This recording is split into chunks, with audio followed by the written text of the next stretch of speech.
5 వికెట్ల పర్ఫార్మెన్స్ అనేది రిజిస్టర్ చేసిండు. అండ్ ఆ తర్వాత మీరు చూసుకుంటే కనుక సౌత్ ఆఫ్రికా ఇన్నింగ్స్ స్టార్ట్ చేసిన వెంటనే 43 for 4 at the end of day 1. Sir Australia batting ఏంద్రా బాబు అనుకుంటున్న టైంలో స్మిత్ నిలబడ్డాడు, కానీ జనరల్గా ఒక సెంటిమెంట్ అనేది ఉన్నది ఈ 25 సంవత్సరంలో, ఈ 2025లో. అంటే ట్రోఫీ లేని టీమ్స్ ట్రోఫీలు కొడుతున్నాయి. మీరు బీబీఎల్లో చూసుకుంటే హోబార్ట్ హరికేన్స్ కానివ్వండి, ఐపీఎల్లో ఆర్సీబీని చూసుకోండి కానివ్వండి, ఇక్కడ మళ్ళీ సౌత్ ఆఫ్రికాకు వాళ్ళకు మంచి ఛాన్స్, ఈ సెంటిమెంట్ ఖచ్చితంగా వాళ్ళు వాడుకుంటే మాత్రం వాళ్ళు కొడతారు ఈ కప్పు. ఫస్ట్ ఇన్నింగ్స్ అంతా బాగా బౌలింగ్ చేసిన, ఆ తర్వాత దెన్ ఆస్ట్రేలియా వాళ్ళ పవర్ ఏందో చూపించడం స్టార్ట్ చేసింది. వాళ్ళు ఎప్పుడు కంబ్యాక్ ఇచ్చేది ఎవరికి తెలియదు. వాళ్ళ వికెట్లు పడ్డాయని అనుకుంటే మాత్రం పొరపాటే. సింహం 4 అడుగులు వెనక్కేసిందంటే దాన్ని బట్టి అర్థం చేసుకోండి, లాగి పంజా విసురుద్ది. అలాంటి టీమే ఈ ఆస్ట్రేలియా. సో బ్యాటింగ్లో ఇందిరా కొంచెం తక్కువ టోటల్ పెట్టిండ్రు అనుకుంటూ ఈ సౌత్ ఆఫ్రికా వాళ్ళు కూడా తక్కువ ఏం కాదు.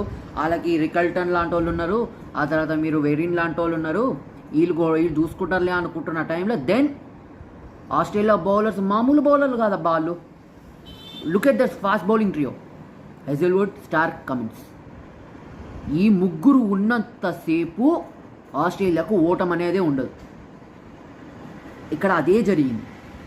మిచెల్ స్టార్క్కి స్వింగ్ లేకపోతే బ్యాటర్లు ఆడుకోవచ్చు, ఇష్టం వచ్చాడు ఆడుకోవచ్చు, కానీ స్వింగ్ మిచెల్ స్టార్క్ వస్తే మాత్రం స్టార్క్ మిమ్మల్ని ఆడుకుంటాడు.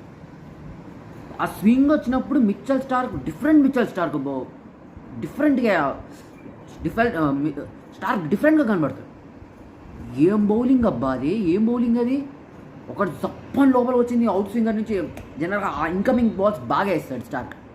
ఆ స్వింగ్ వస్తే మాత్రం Starc will be lethal and dangerous than any other bowler, any ఫార్మాట్లో అయినా కూడా.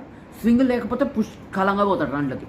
కానీ ఆ స్లోవర్ వన్స్ వేయడం కానివ్వండి, లేకపోతే యార్కర్లు కూడా వేస్తాడు, అట్లా కూడా వస్తాయి వికెట్లు స్టార్క్కి. బట్ స్వింగ్ లేనప్పుడు you can take on Mitchell Starc easy. But swing వస్తే మాత్రం మళ్ళీ చెప్తున్నా వికెట్లు ఎగిరిపోతాయి. అదే జరిగింది. ఎప్పుడైతే స్టార్క్ వికెట్లు తీయడం మొదలు పెడతాడో టీం హ్యాపీగా బ్యాక్ సైడ్ వేసుకొని కూర్చుంటారు. ఇక మిగతా బౌలర్ వచ్చిన వాళ్ళు వచ్చినట్టు వాళ్ళ పని వాళ్ళు చేసుకుంటూ వెళ్ళిపోతారు. కమిన్స్ ఒక వికెట్ తీయడం, ఆ తర్వాత హేజల్వుడ్ ఒక వికెట్ తీసిండు. సో ఫైనల్గా ఈ యొక్క డే 1లో South Africa first session dominate చేస్తే మిగతా 2 సెషన్లు అంతా ఆస్ట్రేలియా డామినేట్ చేసింది. సో చూద్దాం డే 2 ఏమవుతుందనేసి.